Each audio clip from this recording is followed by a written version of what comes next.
সোমবার বাড়িতে শিব পুজো, তাই রবিবার বন্ধুদের সঙ্গে বাড়ির পুরনো শিব ঠাকুরের মূর্তি বিসর্জন করতে গিয়েছিল নদীতে।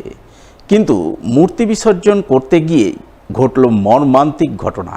নৌকা থেকে পা পিছলে নদীতে পড়ে তলিয়ে গেল বছর 17-র এক কিশোর। রবিবার বিকাল নাগাদ এই ঘটনাকে ঘিরে জোর চাঞ্চল্য তৈরি হয় পুরাতন মালদার সদরঘাট এলাকায়। জানা গেছে, এদিন নদীতে তলিয়ে যাওয়া কিশোরের নাম আস্তিক রায়, বয়স 17 বছর, বাড়ি পুরাতন মালদা পৌরসভার 13 নম্বর ওয়ার্ডের মঙ্গলবাড়ি গান্ধী কলোনি এলাকায়। আস্তিক এবছরই উচ্চ মাধ্যমিক পরীক্ষায় পাস করেছিল, সামনে কলেজে ভর্তি হওয়ার কথা ছিল তার। এর মধ্যেই রবিবার ঘটে যায় এই মর্মান্তিক ঘটনা। পরিবার সূত্রে খবর, সোমবার আস্তিকের বাড়িতে শিব পুজো হওয়ার কথা, তাই গত বছরের পুরনো শিব ঠাকুরের মূর্তি এদিন সে বন্ধুদের সঙ্গে সদরঘাট মহানন্দা নদীতে বিসর্জন করতে গিয়েছিল। তারা নৌকায় মূর্তি তুলে নদীতে বিসর্জন করতে যায়। ওই সময় আচমকা আস্তিকের পা ফসকে সে নদীতে পড়ে যায়। সাঁতার না জানার কারণে সে সঙ্গে সঙ্গে তলিয়ে যায় নদীতে। তলিয়ে যাওয়ার পরপরই স্থানীয়রা নদীতে নেমে তল্লাশি অভিযান চালান, পাশাপাশি খবর দেন মালদা থানা ও বিপর্যয় মোকাবিলা দপ্তরে। খবর পাওয়ার ঘণ্টাখানেক পর পুলিশ ও বিপর্যয় মোকাবিলা বাহিনী ঘটনাস্থলে পৌঁছায় এবং স্পিড বোট নিয়ে নদীতে তল্লাশি অভিযান শুরু করে। কিন্তু খবর লেখা পর্যন্ত ওই কিশোরের কোনো হদিস মেলেনি।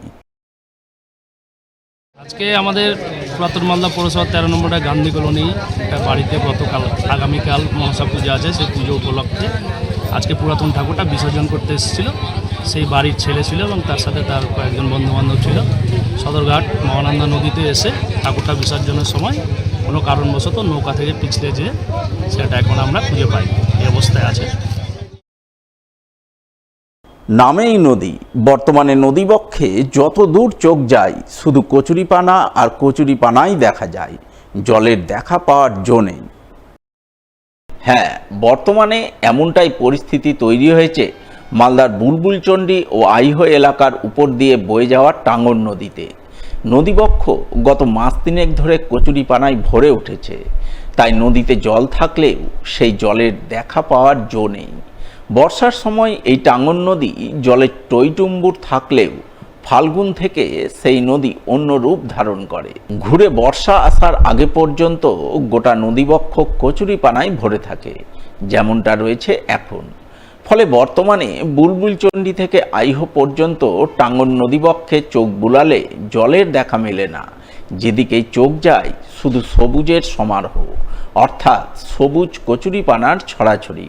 ফলে এই সময় নদীতে স্নান করা দুষ্কর হয়ে পড়ে, কারণ কচুরিপানা পচে জলে দুর্গন্ধ তৈরি হয়। তাই এই সময় নদীতে স্নান করলে চর্মরোগ হওয়ার সম্ভাবনা থাকে অত্যন্ত বেশি। টাঙ্গন নদীতে চান করতে আসছিলাম। আমার বাড়ি ঝিঞ্জিরি পুকুর, আমার বাড়িতে মহাপ্রভুর ভোগ হবে, তার জন্য আমি নদীতে চান করতে আসছিলাম। এইবার এসে দেখি যে জল খুব গন্ধ, কচুরি পোনা। সংস্কারের দরকার আছে। হ্যাঁ, অবশ্যই দরকার আছে, যাতে পরিষ্কার থাকে নদীটা, টাঙ্গনটা। বুলবুলচন্ডী টাঙ্গন নদী প্রচুর পানাতে ভরে গেছে, বুঝলেন তো। চান করতে গেলে গাঁটাও চুলকাচ্ছে, এই প্রতিদিন আমাদের 12 মাসই আমাদের টিউবওয়েলে চান করে, দেখেন ওখানে জল পড়ছে। চান করছি কারণকে চৈত মাস থেকে কয়েক মাস ধরে আপনাদের এইভাবে চলছে। তবে এ তো গেল নদীতে স্নান করার সমস্যার কথা, এবারে আসি মৎস্যজীবীদের সমস্যার কথায়।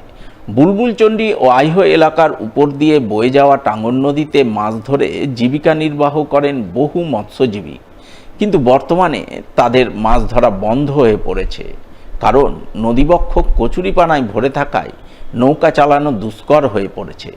কচুরিপানার আগাছার মধ্যে আটকে রয়েছে নৌকা, নদীতে জাল ফেলা অসম্ভব হয়ে পড়েছে। এই পরিস্থিতিতে মৎস্যজীবীদের মাছ ধরা বন্ধ রয়েছে, তাই মৎস্যজীবীদের অনেকেই এখন অন্য পেশায় যুক্ত হয়েছেন। কেউ কেউ আবার বর্ষার আগমনের জন্য প্রতীক্ষার প্রহর গুনছেন। মৎস্যজীবীদের বক্তব্য, প্রতি বছর টাঙ্গন নদীতে এই পরিস্থিতি তৈরি হয়। গোটা নদীবক্ষ মাস 3-4 কচুরিপানায় ভরে থাকে, ফলে এই সময় তারা মাছ ধরতে পারেন না, খুব কষ্ট করে সংসার চালাতে হয়। তাই প্রশাসনের পক্ষ থেকে নদীবক্ষের কচুরিপানা পরিষ্কার করার উদ্যোগ নিলে তারা উপকৃত হতেন। আমরা নদীতে মাছ ধরি এই কচুরিপানার জন্য। জাল ধরতে পারি না, জাল আমাদের বন্ধ আছে। কবে থেকে? ধরেন ফাল্গুন মাস থেকে অন্তত বৃষ্টি না হওয়া পর্যন্ত বন্ধই থাকবে, কি সমস্যা হচ্ছে? পানা না করা পর্যন্ত। এই আগে অল্প অল্প অল্প অল্প অল্প অল্প ছিল, এই বাচ্চা সাইজে একবারে ভর্তি হয়ে গেল নদী। আমাদের নৌকো চলাচল হচ্ছে না, জাল ফেলা যাচ্ছে না, জালটা কীভাবে ফেলবো? আমাদের এখন চলা খুব কঠিনই। যার হয়তো জমি টমি আছে এই নিয়েই চলছে, হয়তো অন্য হয়তো লেবারের কাজ করছে। এই আমাদের দাবি, সেচ দপ্তর যদি কচুরি পানা হটাতে পারত কি প্রশাসন, তাহলে হয়তো আমরা বাঁচতাম।